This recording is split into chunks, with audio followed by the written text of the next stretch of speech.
This is the histological slides of the products of conception.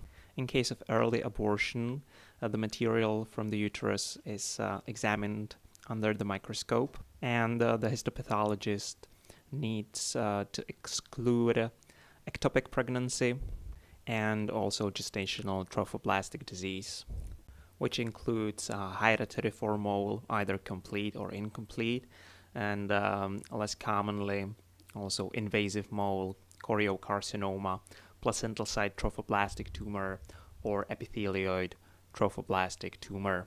If we don't see chorionic villi, then extrauterine pregnancy cannot be excluded based on the histological examination.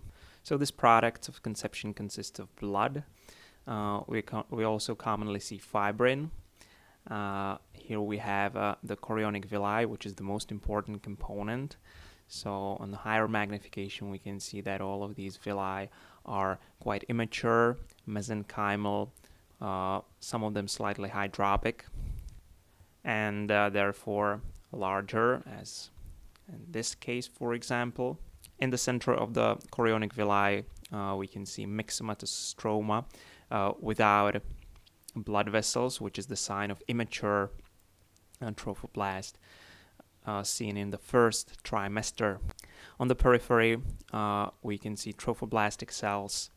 The inner layer creates cytotrophoblast, and the outer layer is composed of syncytiotrophoblast, or fused cells, also called syncytium, where we see multiple nuclei in one cellular structure.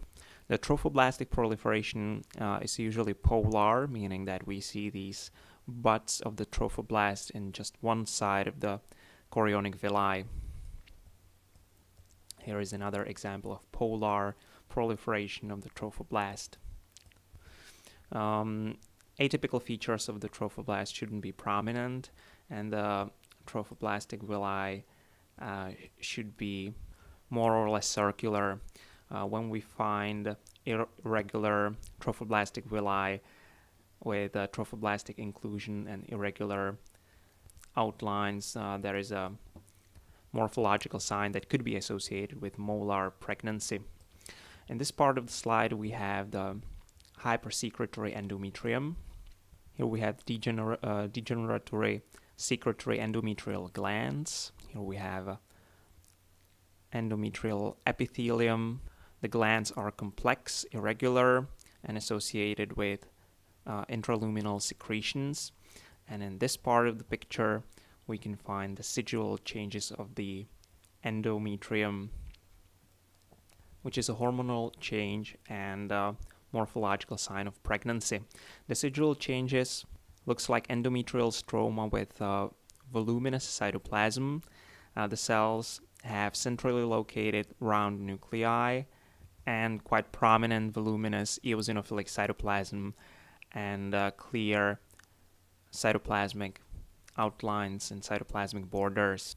All sorts of degeneratory and regressive changes are often seen. Sometimes we can find neutrophilic infiltration, and those are usually secondary changes. So, products of conception. Thanks for watching.